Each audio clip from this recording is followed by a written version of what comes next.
Time for our weekly conversation with Kyle Davis, head coach of the Florala Wildcats. Coach, looks like it caught you busy again. I mean, it's like you might have a playoff game this week or something. Yeah, we're blessed, Robert. That's what I was telling my guys. Only 32 teams playing football on 1A this week, and that's a big honor. That's a big honor. It's a testament to their work. It's a testament to our team, and I think probably they know Maplesville stuff in their sleep because we've been hard at it, filming for about 2 weeks now since we were off last week. We've been film study every day. Just trying to prepare these guys for every single thing that we possibly think they can see Friday night. We talked last week about Elba, so let's just move forward to Maplesville. First of all, you had the open week as the last week of the regular season. So did members of your coaching staff actually get to go see Maplesville? Yes. Coach Green and I, we went up. Actually, my whole family went up. We took some of the guys with us, some of the players they just kind of wanted to watch, and Coach Green was there. So, and like I said, in today's age with huddle and things like that, you can probably get as much film as you want on somebody, but there's nothing quite like watching them in person. There's some things film just doesn't show. You can't really see speed on film. It's hard to see that kind of stuff, and so it's really nothing like getting to watch them in person. And so we were fortunate enough to be off Friday and get up to Maplesville last week and see them in person. So a benefit to being able to see them in person. Sometimes is it possible that it is I don't want to call it a negative, but you learn the environment. Maybe you become a little intimidated by an environment in advance of a game. I mean, any of the negatives permeate that visit or all positives? I think being a team like Maplesville, like I talked a little bit about already, there's an aura about them. They got a big sign up there. Tradition doesn't graduate. Things like that. And so I definitely think there's an aura around the place. It's a great high school football venue. Just a great 1A small town. You're driving through, getting there, nothing's open. So everybody. It's one of those deals. But as far as like a detractor for us or anything.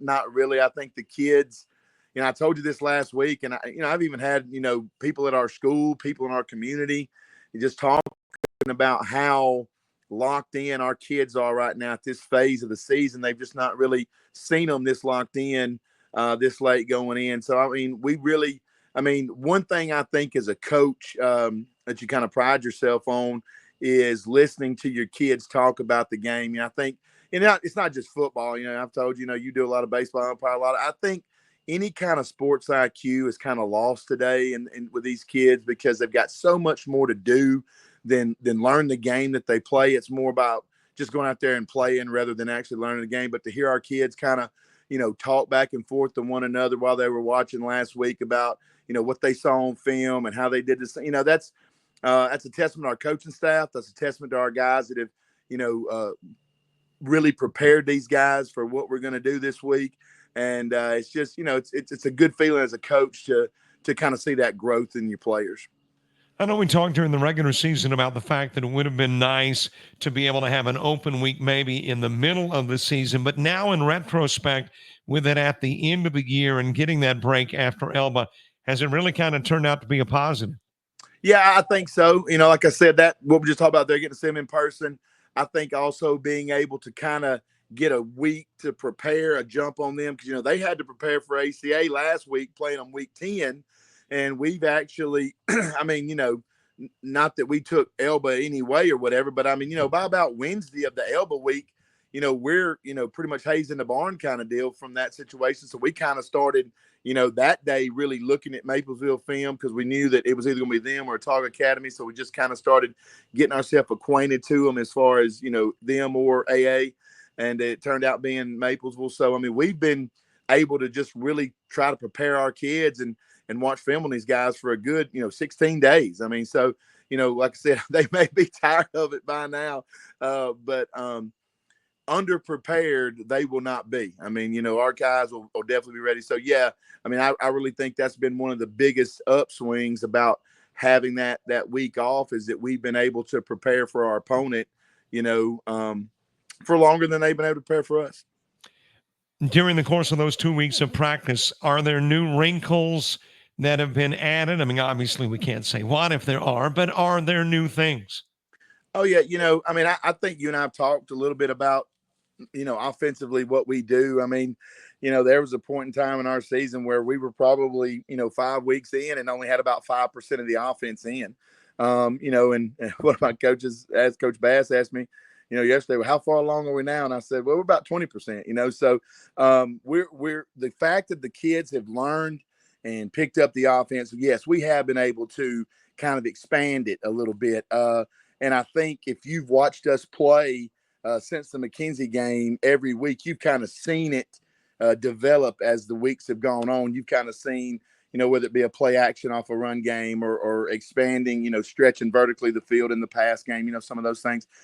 So, yeah, I mean, obviously every week, I think as a play caller, your job is to throw 3 or 4 things out there each week that the team before didn't see. And then that's something that the next team's got to prepare for. And it's not anything that really changes what we do. But when you look at it on film, it's something completely different to the defense. So, yeah, I mean, there's going to be some things that we're going to do to try to give us the upper hand in this game offensively. And, of course, defensively, if it ain't broke, you don't fix it kind of deal with that. Because, like I said, our guys defensively are locked in. Coach Green does a great job. We're always prepared every week for what we see. Like I told you last week, we got 3 of the top 5 tacklers in 1A in the state of Alabama. And, we average giving up about 18 points a game, so they're always prepared. Is it just me, or this game almost feels like it has a history when in reality there's only been 2 prior meetings between Florala and Maplesville, but it just feels like a rival game, though it's been 17 years since you played? I think what it is, and I've, our coaching staff's kind of talked about this. I think what it is that it's a really intriguing matchup for a lot of people across the state because you got Maplesville, like I said, it's a tried and true tradition program. They're a 1 seed coming out of their region. They win it probably every year. I don't know when the last time they've lost the region is. And you got a 4 seed in us in Florala that's, they're not I don't think we're your normal 4 seed. I really don't. I think we're a good team. I think we're in a great region. I think we competed against some of the best talent in the state. We came up big on some and we didn't on others. And I think that has prepared us for this week. So I think it's really one of those deals where it's a 1-4, seeding matchup. But I think on the field, it's going to be much more of a ball game that people will really enjoy to watch for sure. You mentioned that the players are zoned in on the game, coaching staff as well, and it certainly has had that feel all year long that really the team hasn't looked to the next week. They have focused on that game. But as a coach, when you get away from practice, you get an opportunity, if you get these opportunities, to take a break. Do you start looking to 2025 and what lies ahead? Oh yeah, I definitely. I mean, we actually, we talked about that today as a staff. I mean, we've got some great seniors.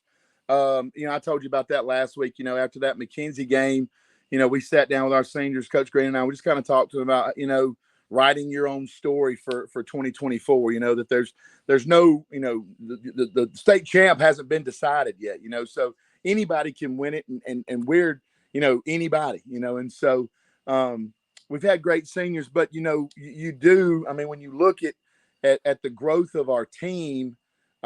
Especially our young guys that, maybe were called to duty this year that maybe weren't ready, but we needed them and their growth over, we talked about that today. Our jumping off point for next year is going to be so much more advanced, than it was this year with where we start and who we start with. 8 returners coming back on offense, 7 returners coming back on defense. A really solid 9th grade bunch that we think is going to be able to contribute to us next year. When I took this job, I mean, I didn't take it to say we're going to have a great, 2024 year. I really looked at what we had. I looked at the program. I looked at the community. I looked at all the stuff, and I thought this is really somewhere where we can build a great program. It's been good for a long time. Coach Cantrell did a good job, and the guys before him have done good jobs getting to the playoffs. But we want to advance this thing to the next level. We want to, make a deep run in the playoffs. We want to be a team where, folks say, man, that Florala team, that's going to be a team to contend with in the playoffs. And so when I looked at it from a logistical long-term standpoint, I thought, man, this is really somewhere where we can be and we can build just based off of the talent that we have returning. Now, we're going to be able to replace some of these guys that leave? Absolutely not. You don't replace them, because some of the guys that we're losing are just such great players. I mean, they just really are. And like I said, they've been great seniors for our team. But I think with that, you can take these younger guys that's been behind them, have seen how they've led throughout the year, and they're going to build from that, right? And they're going to carry that legacy on. So we think Florala football is going to be good for a long time. As a 4 seed, is there a path by which a playoff game could come back to Matthews Stadium? Absolutely. We win this week, it'll be there next week. We'll be right back at home. If we win this week, we will be playing football in Matthews Stadium in November. I think that'd be the first time since 2007, maybe. I think. I'm not 100% sure. I'm